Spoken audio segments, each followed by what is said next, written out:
You're listening to the Infinite Banking Mastery Podcast. Did you know that you could build a tax-free pool of wealth that's liquid and accessible all your life while building your retirement nest egg? Gain full control of your financial future and stop relying on the government and banks. The wealthy have already discovered this wealth-building secret. Now it's your turn to get financially secure without following the conventional wisdom that keeps you in debt to banks. Now here's your host, Valerie LaRocque. Hello, welcome back to Infinite Banking Mastery. One of the most common questions I hear when people are first learning about the infinite banking concept is, well, this sounds amazing, but where do I find the money to fund a policy? And the answer is oftentimes, well, it's already there. You're just spending it somewhere else. Today's episode is on how you may not need to earn more money to start building your banking system. Instead, you may simply need to redirect money that you are already spending, often on things you may not even value that much, or that you may lose interest in quickly. Today, we're going to walk through practical, real-world strategies to minimize your expenses and free up dollars that can go directly into building your policy and your future. First off, know where your money is actually going. You can't fix what you cannot see. Therefore, the first step is getting a clear picture of where your money goes every single month. You can pull up your last 2 to 3 months of bank and credit card statements or use a budgeting app. Most people are genuinely surprised when they see where their dollars are going. I've had clients who had no idea they were spending hundreds of dollars a month on subscriptions alone. That's money that is quietly bleeding out every single month on autopilot. Once you can see your spending clearly, you can divide it into 3 buckets. Bucket number 1, what's essential? Your fixed costs. Things like your mortgage or rent, your car or health insurance, your utilities, costs that are the same or roughly the same every month. Bucket number 2 are things that are essential but vary in cost, like groceries and gas.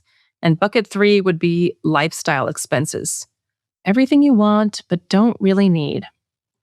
The goal is not to deprive yourself of everything. It's more about keeping what you love and cutting what you don't love or don't truly need. The lowest hanging fruit would be subscriptions and memberships. Things like streaming services, gym memberships, magazine subscriptions or online subscriptions, app subscriptions, meal kit services. These are billed automatically and often forgotten entirely. I'm sure you or someone you know has had a gym membership before that was almost never used. I know I have. You start off gung-ho to go to the gym, and somewhere along the way, your passion dies off and you don't go anymore. This has certainly happened to me. Although not in recent years, I've been going regularly for about the last 2.5 years. So thank goodness, thank you very much. Because it's very important actually to keep moving as you age, or else you may not be able to in your elderly years. So it's important to keep moving. But don't have a gym membership that you're not using at all, just sitting around collecting dust. Another thing, just recently I had a charge go through for a shoe store that specializes in arch support for your tennis shoes or running shoes. And I was like, wait a minute. First of all, I thought it was only a $20 charge. I didn't know the charge was annual when I paid it.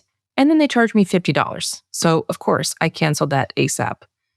I also was receiving regular orders from a company that creates healthy frozen shakes. The shakes are great, but sometimes I wouldn't drink them fast enough. And before I know it, another kit is on the way. My sister was a grateful recipient of the boxes that I ordered and had too many shakes. I would say, hey, my freezer's full. This box is coming. Would you like all these shakes and drinks and healthy eats? Because I can't fit them anywhere and I need to finish the ones I have. You should ask yourself, when did I last use this? And if you can't remember, it's probably time to cancel it. You should definitely cancel or pause anything you aren't actively using because you can always restart it.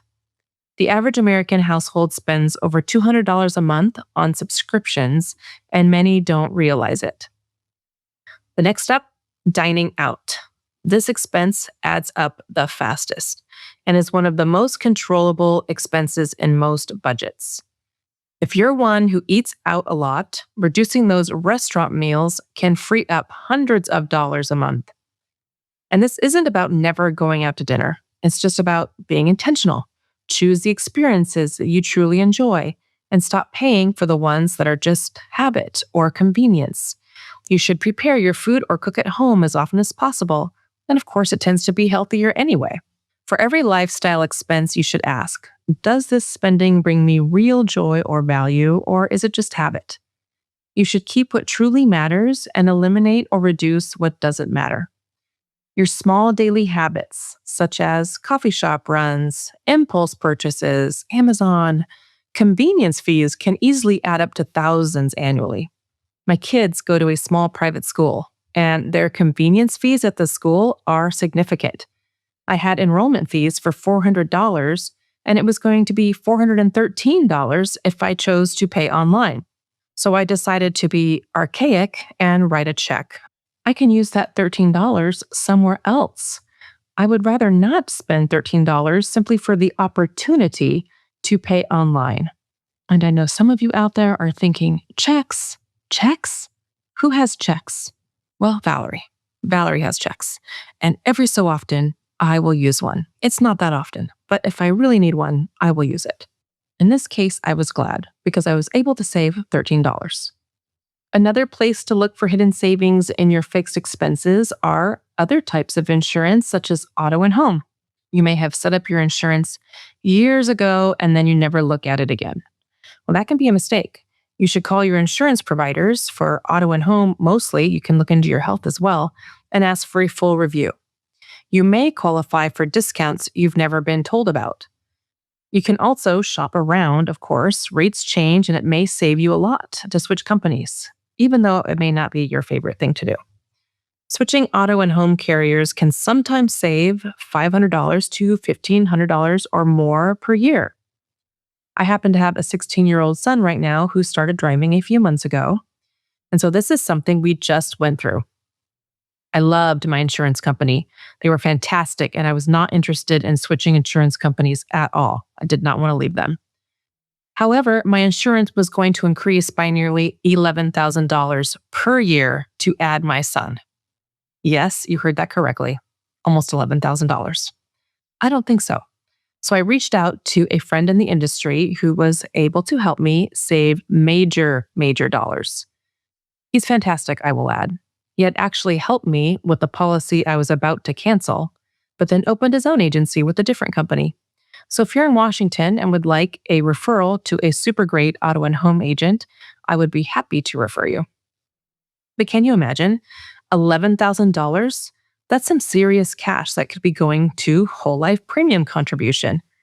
Money that was about to leave my household forever. So it's definitely worth it to review your coverage and see if there are dollars that could be saved. If so, those dollars could be redirected to your banking system instead. Next up, phone, internet, and cable, if anybody has that, or the apps you stream for watching TV. These bills tend to creep up quietly over time. You should take the time to review them line by line. You can also call your providers and ask what they can do for you, or tell them you're considering switching or canceling.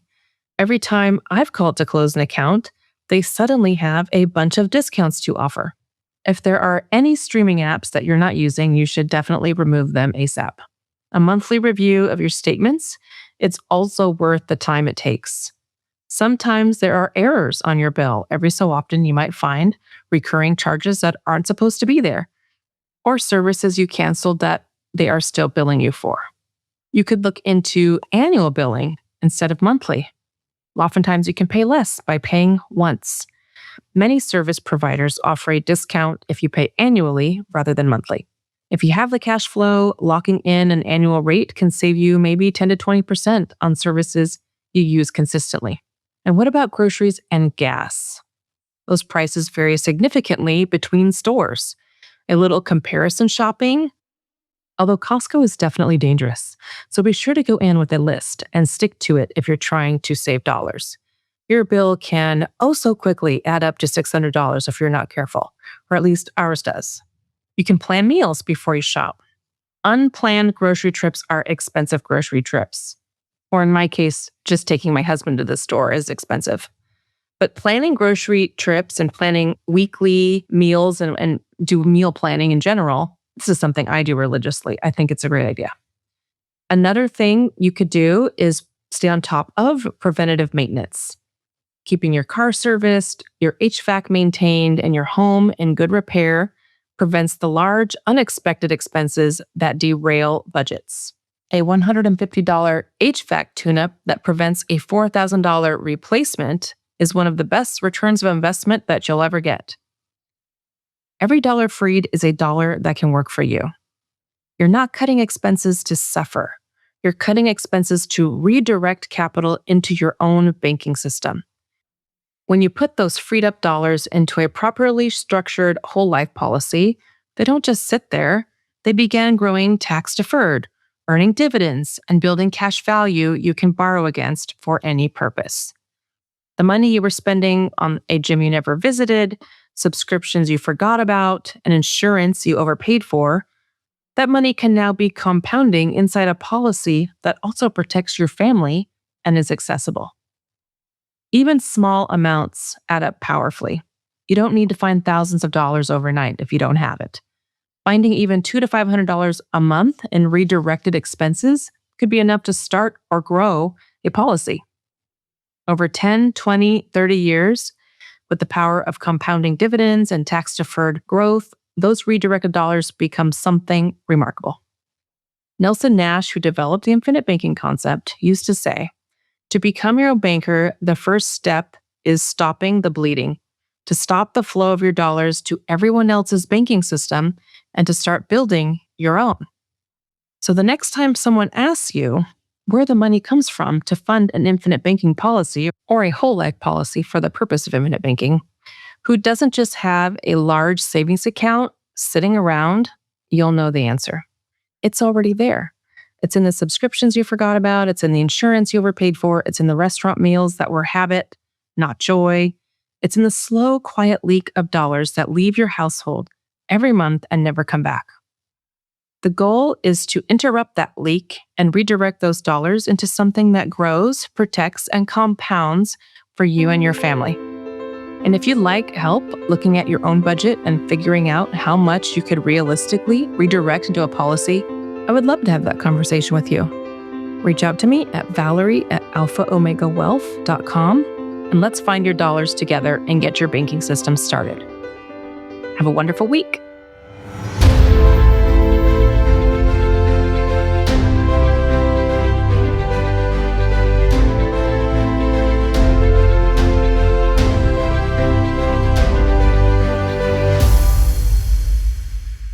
This is thepodcastfactory.com.